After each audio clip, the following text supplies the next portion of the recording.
Cette émission vous est présentée par le laboratoire familial Lepivitz, votre expert en nutraceutique et fabricant de compléments alimentaires clean à la pointe de la micronutrition.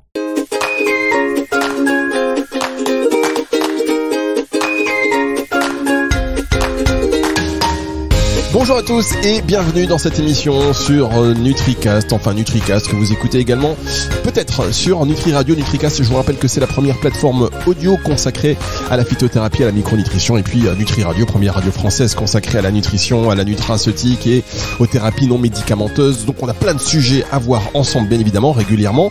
Et aujourd'hui, je suis très heureux d'accueillir le docteur Laurent Simard. Bonjour docteur. Bonjour. Vous m'entendez bien ? Oui, je vous entends bien. Ça y est, j'ai eu peur qu'on soit victime d'un petit accident technique, mais non. Donc, non, pas cette fois-ci. Pas cette fois-ci. Le docteur Laurent Simard, vous êtes médecin généraliste et aujourd'hui spécialisé en médecine du sport.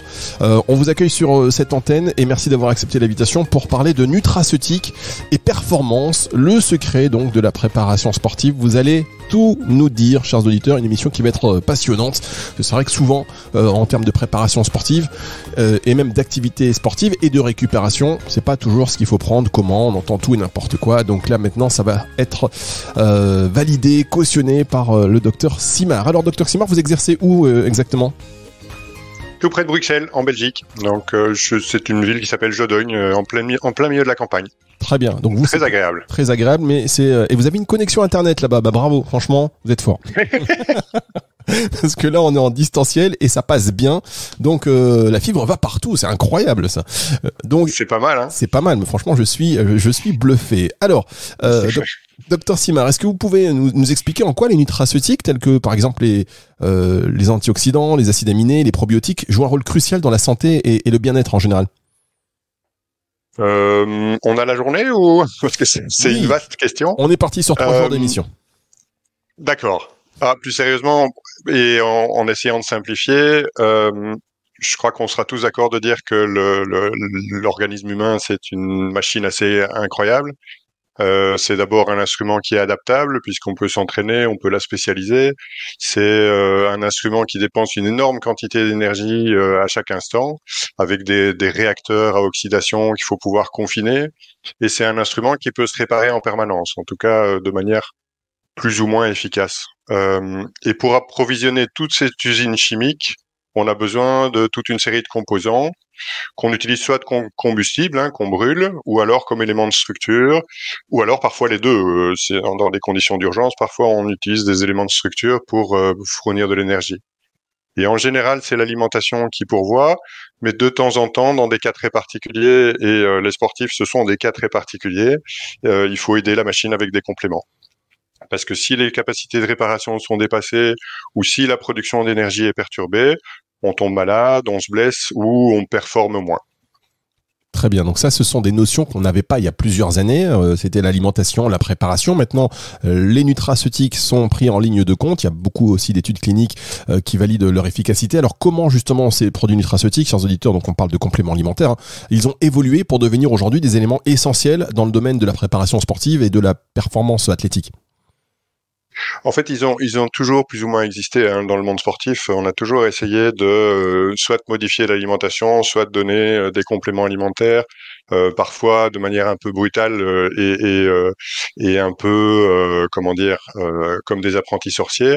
En fait, maintenant, on fait des choses un peu plus précises. La nutrition est arrivée à une certaine maturité, même si ça reste une grosse complexité, et on est loin maintenant des excès un peu simplistes qu'on pouvait voir il y a quelques années. Et les nutraceutiques et les compléments ont suivi cette évolution-là. Après, c'est peut-être le moment de rappeler aussi qu'un sportif fera jamais l'économie d'une alimentation ou d'une hygiène de vie adaptée, même s'il prend des quantités industrielles de compléments ou de nutraceutiques.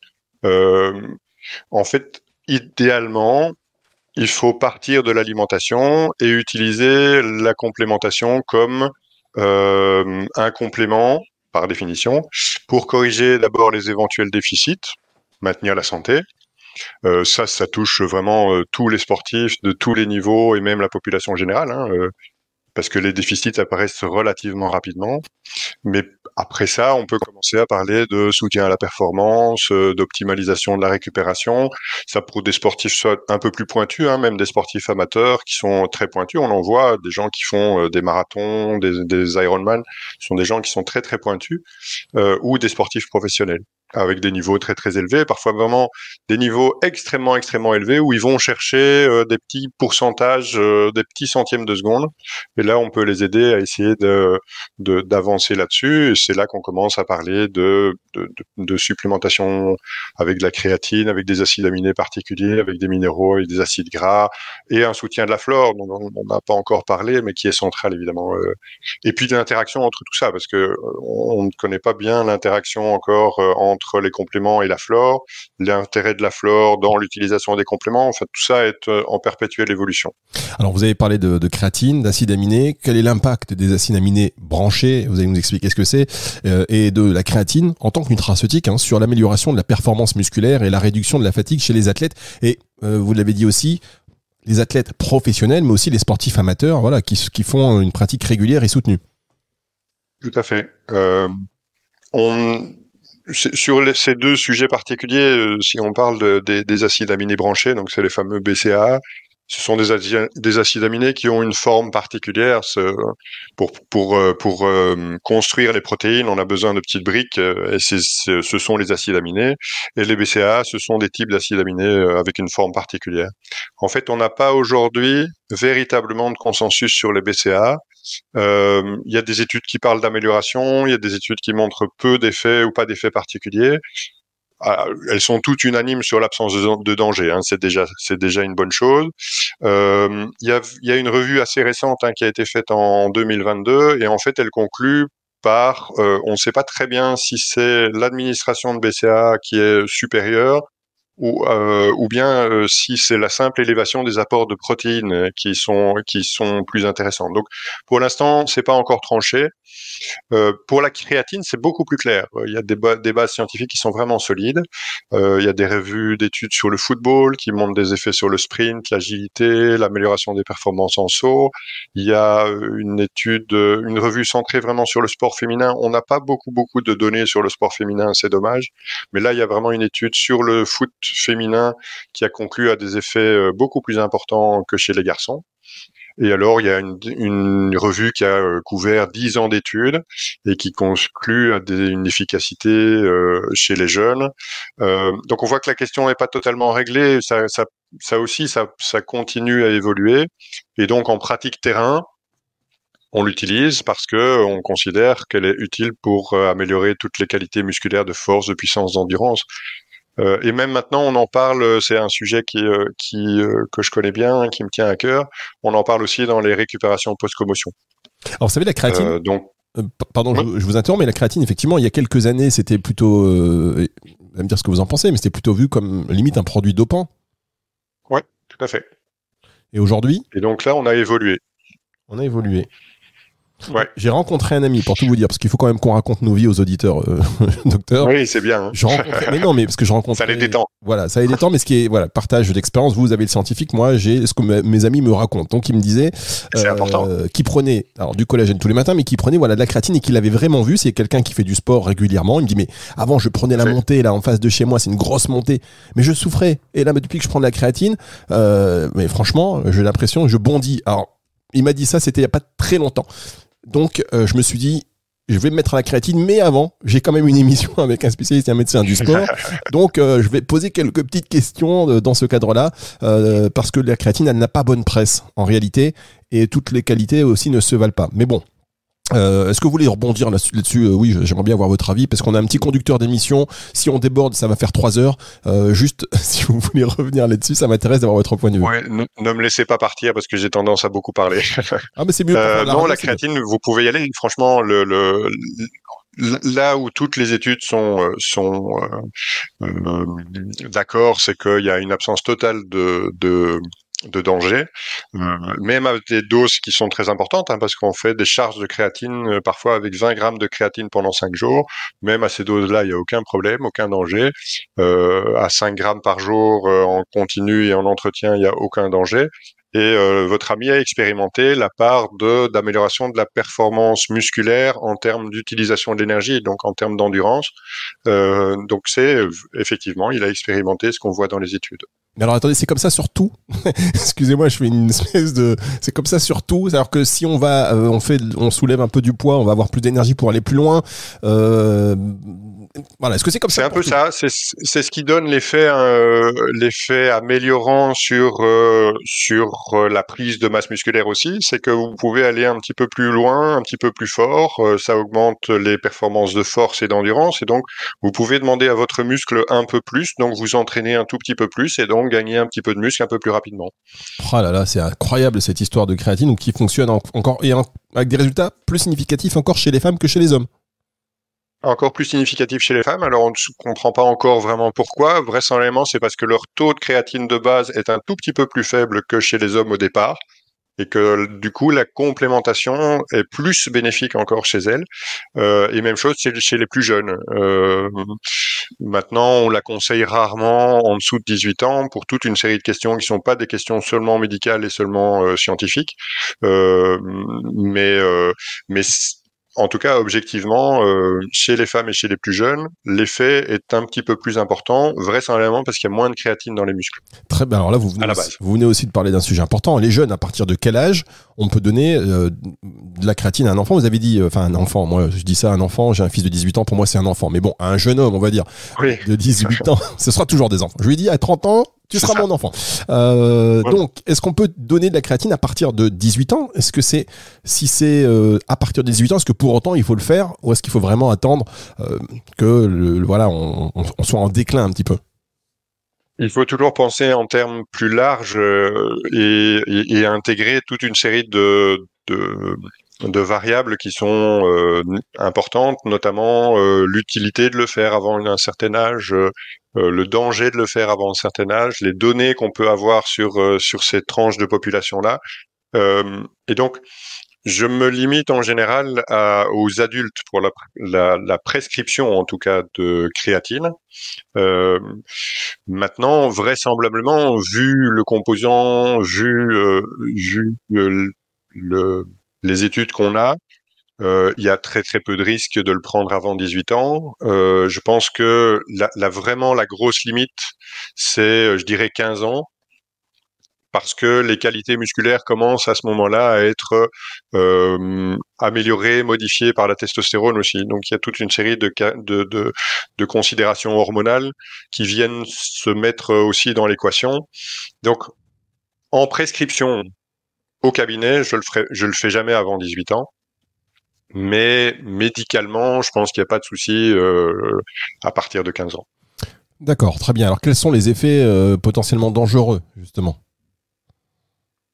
Pour l'instant, de la créatine, on n'en a pas découvert, on n'en a pas, mais on reste toujours prudent. Hein. C'est un défaut de la corporation. On reste toujours prudent sur nos prescriptions parce que quand on ne sait pas ce que ça donne, quand ça n'a pas été validé par des études, il y a des exemples en nutrition où et pas nécessairement en nutrition du sport, mais je me souviens d'une étude qui montrait que c'était peut-être intéressant de mettre du bêta-carotène chez les fumeurs parce que c'est un antioxydant, et en fait on s'est rendu compte que ça augmentait le risque de cancer. Donc tant qu'on le principe peut être intéressant, peut être joli, mais il faut se méfier des effets dans le corps qui sont pas nécessairement toujours ceux qu'on attend. Donc prudence, de toute façon. Prudence. À partir du moment où on a des études qui le confirment et qu'il n'y a pas de danger, là on y va, mais toujours prudence. Très bien. Et donc là pour les adultes, on y va. Et alors à partir de... Pour les adultes, on y va. Bon, pour les adultes, on peut y aller. Et alors la question qu'on peut aussi se poser, est-ce qu'il faut forcément être un athlète de haut niveau, et à partir de quelle quantité de sport par jour? Imaginons, moi je vais 3 fois à la salle par jour, je cours 2 fois par semaine, est-ce que je peux prendre de la créatine quand même? 3 fois à la salle par jour, vous allez être fatigué, hein. Il va falloir prendre d'autres choses aussi. Excusez-moi, je suis démasqué, faudra pas dire que je suis au café du coin, mais en fait, je vais à la salle 3 fois par semaine. Ah, c'est ça la salle, d'accord. Mais oui, je vais à la salle, il y a une salle dans le fond du bar. Ah oui, c'est ça. Il y a une salle où on joue aux cartes, c'est la salle. Toujours être précis. Non, en fait, sur la créatine, il peut y avoir un bénéfice en termes de confort d'activité, même chez des sportifs tout à fait amateurs. Maintenant, peut-être pas celui qui fait juste un petit peu, et c'est pas du tout réducteur. Je pense que c'est un très très bon début. Mais ceux qui font un petit peu de sport, un petit peu de marche, un petit peu de jogging, c'est-à-dire déjà les recommandations actuelles sur l'activité physique pour tout le monde. Ceux-là n'ont pas d'intérêt à en prendre.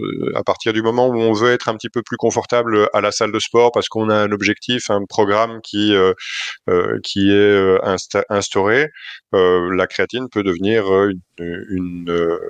si on le souhaite, peut devenir une variable intéressante. Et alors, vous savez quoi, chers auditeurs? À tous les niveaux.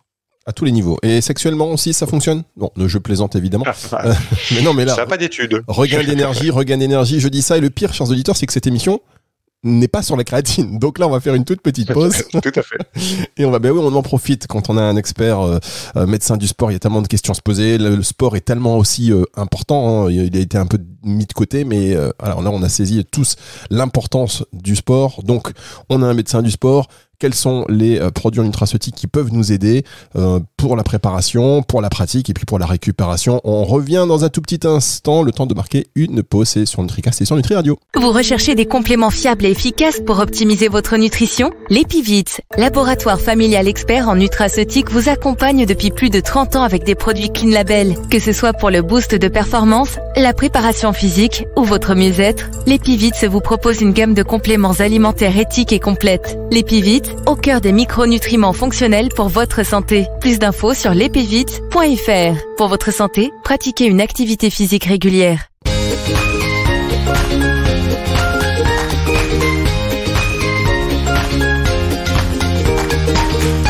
Avec le docteur Laurent Simard pour parler aujourd'hui de récupération sportive, de préparation, de pratique sportive, enfin bref, surtout du rôle des nutraceutiques dans la performance, le secret de la préparation sportive.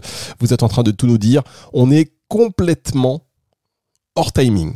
Ça, faut le savoir. On est complètement hors timing, mais on est dans la discussion. Ça vous ennuie pas si je digresse un petit peu?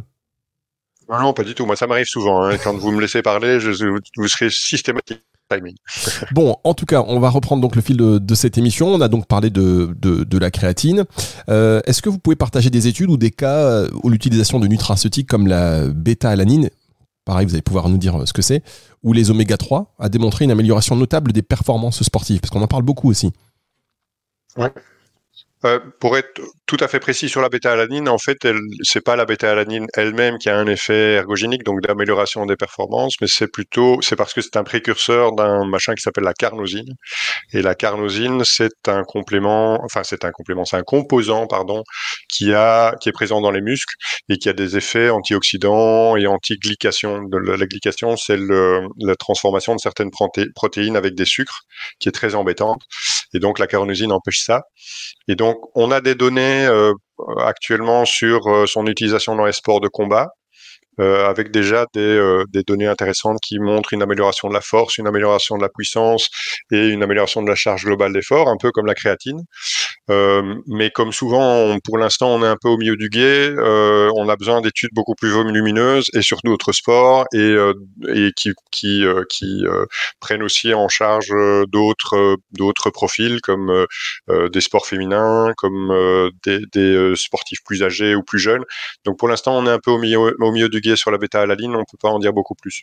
Sur les oméga 3, c'est un sujet qui est extrêmement, extrêmement important et extrêmement, extrêmement vaste. On sait qu'elles sont impliquées dans la régulation de l'inflammation. Les oméga 3 sont dans toutes les membranes cellulaires. Les oméga 3 ont une présence massive dans le système nerveux. Et donc, ça fait que c'est un des compléments qui est le plus répandu en population sportive ou en population générale. La difficulté, c'est que c'est très très compliqué d'avoir un apport alimentaire suffisant en oméga 3 de fin de chaîne, donc le PA-DHA, les oméga 3 les plus longs. Il faut manger beaucoup de poissons gras, avec tous les problèmes que ça peut présenter en termes de préférence personnelle. Il y a des gens qui aiment pas les sardines, ou de considération environnementale. Je pense qu'il faut aussi en tenir compte aujourd'hui au XXIe siècle. Il faut pas vider les mers de thon ou de saumon. Et donc en pratique, la supplémentation est quasi systématique et maintenant on a des compléments qui sont bien fichus avec parfois plus riches en DHA, plus riches en EPA, parce que là aussi on peut cibler certains patients. On parlait de la commotion tout à l'heure, les oméga 3 sont aussi impliqués dans le traitement de la commotion et spécifiquement avec le DHA. Donc là, on a besoin d'études futures pour leur intérêt en termes de performance et surtout quels oméga 3, à quelle dose et peut-être aussi chez quel patient avec une meilleure connaissance de la composition de la flore intestinale parce que on sait que à flore particulière, certains composants qu'on va donner aux patients seront utilisés de meilleure façon ou pas. Donc la flore est très très importante aussi. Très bien, juste pour revenir là-dessus, vous avez évoqué cet acide aminé, donc qui n'est pas utilisé par l'organisme pour fabriquer du tissu musculaire. Pas de manière directe. Pas de manière directe, la bêta-alanine. Mais si on fait, par exemple, on imagine quelqu'un qui dit, bah tiens, c'est super, je vais prendre ça, parce qu'on voit des gros pots parfois bêta-alanine, protéines, créatine. Est-ce qu'il y a des cocktails à éviter quand même? Ça, c'est toujours très difficile de répondre à cette question-là. Je pense qu'il faut, et on y reviendra peut-être par la suite, mais je pense qu'il faut surtout essayer dans les choix des compléments qu'on prend, essayer d'être prudent et fuir les marketing trop tapageurs. Donc les choses qui promettent trop de miracles, ça c'est un peu louche. Et ça peut être louche en termes de composants, en termes d'utilité réelle, en termes de contaminants qu'on peut trouver dedans. Donc tant que c'est du marketing vraiment très très tape à l'œil, il faut se méfier un petit peu. On va marquer on va continuer. Je voulais marquer une autre pause, mais on va la faire après. Face aux controverses, justement, vous parlez de choses un peu trop tape à l'œil et donc qui entraînent la discussion et la controverse, et puis aussi la mauvaise publicité pour ces produits, parce qu'après on va les diaboliser. Donc face aux controverses qui entourent certains ingrédients, on peut revenir sur la caféine aussi, ou la vitamine D. Vitamine D récemment d'ailleurs classée parmi les perturbateurs endocriniens. Comment les professionnels de la santé et les athlètes peuvent-ils s'assurer de l'efficacité et de la sécurité des nutraceutiques qu'ils utilisent? Les controverses, c'est toujours un peu compliqué. Hein. J'aime pas trop. Il faut éviter d'aller sur le terrain de la controverse parce qu'il n'y a plus de discussion possible. Ça devient très émotionnel vite, rapidement. C'est un sujet qui est vraiment important parce que comme professionnel de santé, on doit être attentif. Les contrôles antidopage sont très très nombreux. Là, je reviens de la Coupe du Monde de rugby. Les contrôles sont systématiques. Toutes les équipes, sur tous les matchs. C'est une très très bonne chose.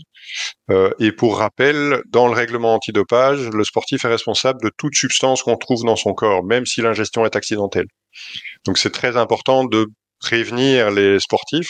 Et une étude avait montré, il y a déjà quelques années, voire dizaines d'années, que une grosse proportion, je crois que c'était 10 ou 20%, une grosse proportion des compléments alimentaires disponibles, notamment dans les salles de sport, mais pas que, contenaient des traces de produits qui étaient repris sur les listes interdites, soit via contamination sur les chaînes de production, ou alors même parfois de manière volontaire. Donc vraiment prudence. La caféine dont vous parliez, c'est pour l'instant dans le collimateur de l'agence antidopage. Hein, elle est actuellement dans les listes sous surveillance, comme la nicotine par exemple, parce qu'il y a des gens qui s'amusent à se coller de la nicotine sur les dents. Hein, vous voyez ces petits sachets qui collent sur les dents.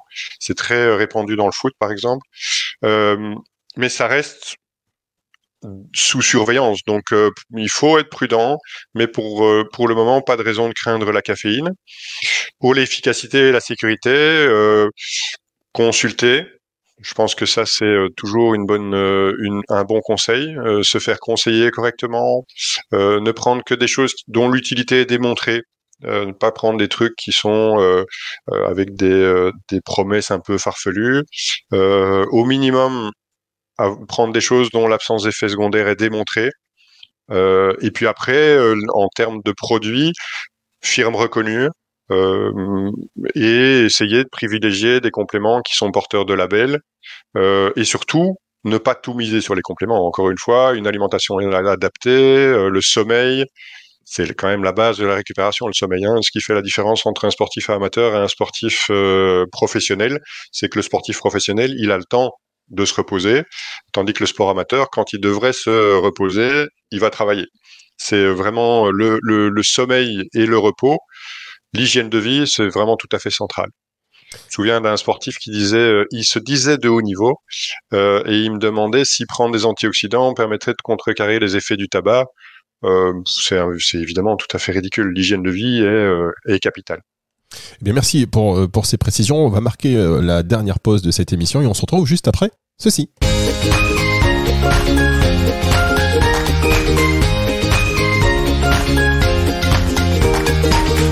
Avec le médecin du sport Laurent Simard pour cette émission aujourd'hui sur NutriCast que vous écoutez peut-être sur le live de Nutri Radio et en podcast. Si vous êtes sur le live, elle sera disponible juste après la diffusion et puis en podcast donc sur nutricast.fr, sur nutriradio.fr et sur toutes les plateformes de streaming audio. On parle de la nutraceutique, du rôle des nutraceutiques dans la performance sportive aussi, dans la récupération. Quels sont les secrets, quelles sont les limites. Merci de parler sans langue de bois avec nous, docteur. C'est évidemment très instructif, très intéressant. Vous avez dit qu'il y a beaucoup de, juste avant la pause, dans les salles de sport, les produits recommandés, finalement, il faut un peu éviter, si j'ai bien compris. Il faut être prudent. Il y a certainement des choses qui sont très très bien fichues, très très bien construites et très bien produites par les firmes, mais il faut être prudent. C'est là qu'on voit les dérives. C'est souvent les gros pots avec un beau marketing et des grosses lettres. Il y a toujours entre 100% ou max ou 150% ou super ou hyper. C'est souvent bien fichu, mais c'est quand même dans ces produits-là où on va avoir le plus d'incertitude, en tout cas.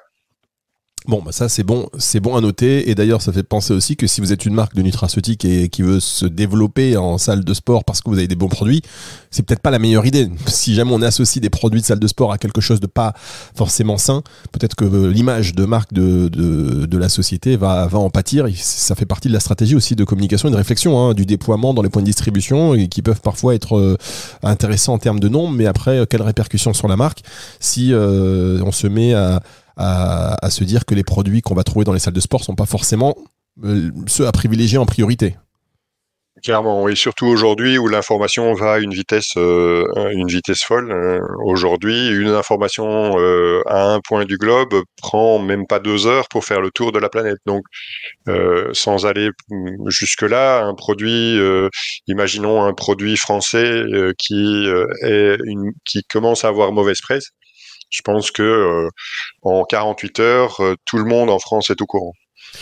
Alors, oui, même moins que cela. Alors, quelles sont les perspectives d'avenir concernant l'utilisation, et c'est vrai qu'on en parle aussi de plus en plus, de peptides bioactifs ou d'autres nutraceutiques innovants dans l'amélioration des performances et la récupération sportive? Et rappelez ce que sont les peptides bioactifs, docteur, s'il vous plaît. Alors, on en a parlé, la bêta-alanine notamment. La carnosine plutôt, puisque c'est un bipeptide.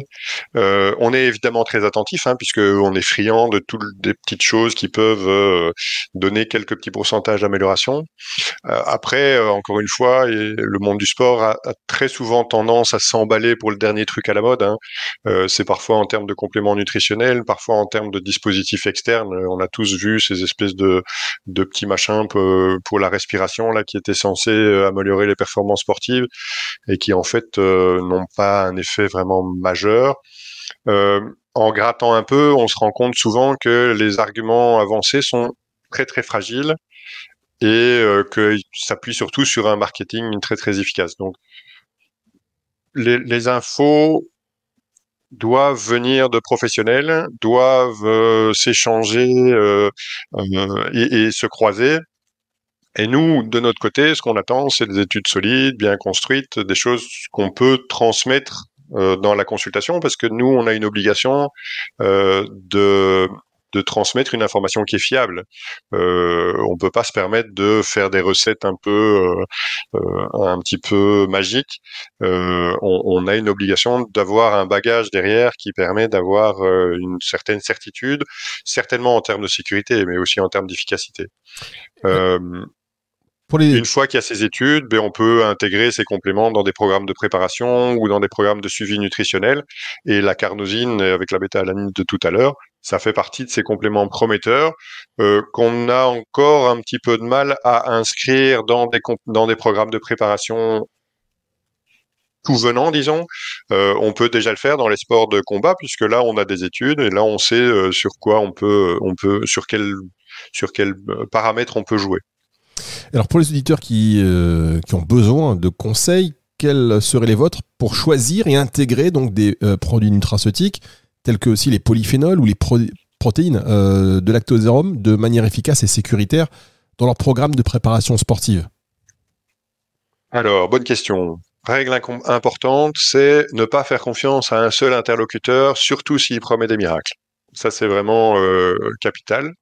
Et donc, se renseigner, croiser les infos, prendre des infos de différentes sources, accepter si les infos ne vont pas nécessairement dans le sens qu'on attendait, parce que ça, parfois, on est un peu biaisé aussi, hein, on a envie d'y croire, on voit une info qui va à l'encontre de notre croyance, et on a tendance à la mettre de côté en disant, ben non, ça doit être un truc qui est financé.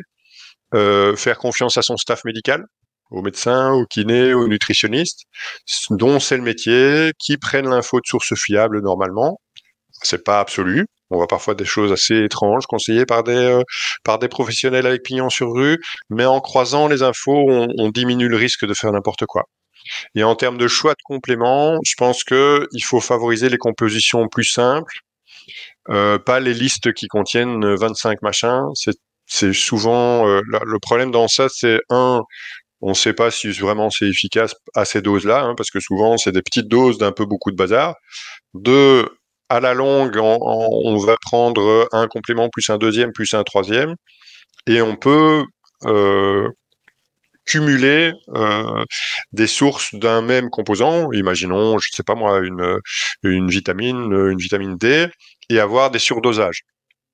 Donc faire attention à ça et prendre des compositions simples, des listes d'ingrédients clairs. Et alors il y a les labels, les labels qui sont vérifiables avec des firmes fiables qui choisissent de se soumettre à la labellisation, et ça va augmenter le taux de confiance.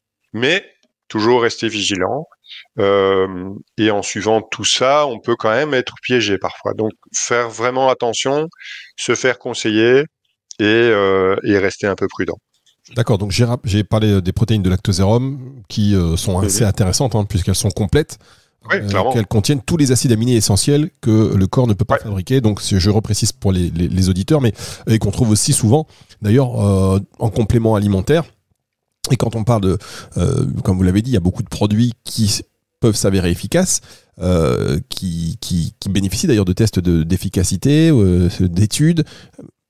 La question se pose du cocktail, de l'accumulation de à la fois je prends de la créatine, à la fois je prends de la protéine lactosérum, à la fois je prends des peptides. Enfin, voilà, c'est important de le faire sous surveillance quand même et contrôle médical. Hein. Tout à fait.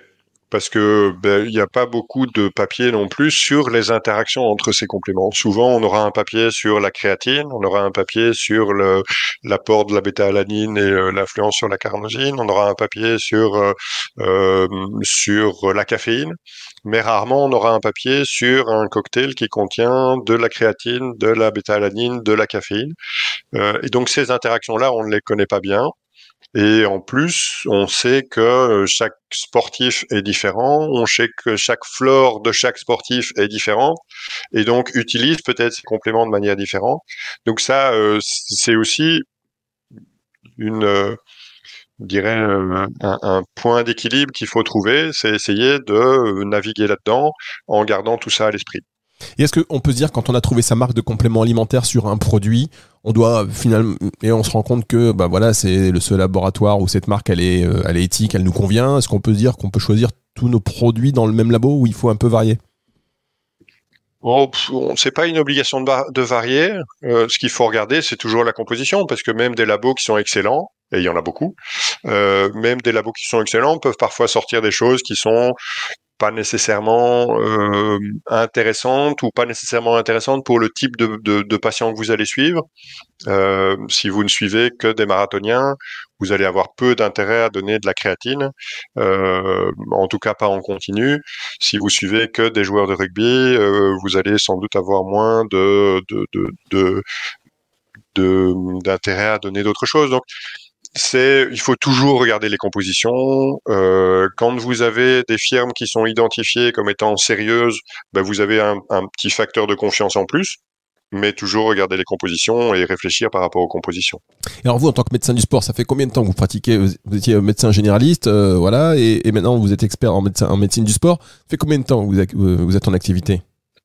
Ça fait 25 ans que je suis généraliste et une grosse quinzaine d'années que je suis des sportifs, dont du rugby, de manière assez intense, disons. Donc 40 ans d'expérience, est-ce que votre regard... Non. Dans les 25 ans, il y a 40 ans d'expérience, j'aurais déjà arrêté, je pense. D'accord. C'est dans les 25 ans, depuis 15 ans, je suis médecin du sport. D'accord, donc on rappelle, vous avez 123 ans. On veut pas le dire. Mais... Voilà, c'est ça. Mais je prends des compléments pour y arriver. En tout cas, dans toutes ces années d'expérience, comment votre regard il a évolué sur ces produits nutraceutiques? On sait qu'il y a encore beaucoup de médecins qui sont très réticents. Est-ce que vous, à un moment donné, vous l'avez été et en vous y intéressant, vous êtes rendu compte et vous êtes ouvert? Ou est-ce que vous avez toujours été favorable et conscient des avantages que ça peut représenter? Non, j'étais plutôt réticent effectivement au départ. D'abord par mes connaissances, c'est un mea culpa. C'est d'abord parce qu'on ne les connaît pas qu'on peut être un peu réticent. Et c'est plutôt une réaction saine. C'est quand on ne connaît pas, il vaut mieux avoir une réaction modérée et de recul plutôt que de se lancer dans n'importe quoi.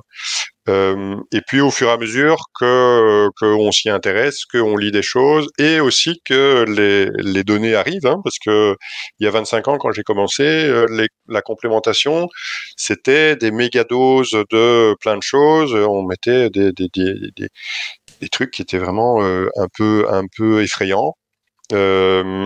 Et donc, un peu de méfiance à ce moment-là. Et puis, quand on commence à s'y intéresser, à mieux connaître, on sait ce qu'on peut donner parce que c'est sûr. Et puis, on sait ce qu'on doit éviter parce que c'est un petit peu plus tangent. Et on progresse comme ça. Merci de nous avoir fait profiter de votre expérience, de nous avoir donné ce temps. Merci à vous. On va se retrouver donc très vite pour d'autres émissions tout aussi intéressantes. On l'espère en tous les cas. Dr Laurent Simard a été avec nous. Émission à retrouver sur toutes les plateformes de streaming audio. Je vous dis à très vite et n'hésitez pas à nous faire vos retours. Vous écoutez, vous partagez, vous likez, vous commentez. Nous on prend compte de vos commentaires pour s'améliorer. C'est évident même si on est déjà un peu au top, disons-le. Allez, c'est le retour de la musique tout de suite si vous êtes sur Nutri Radio.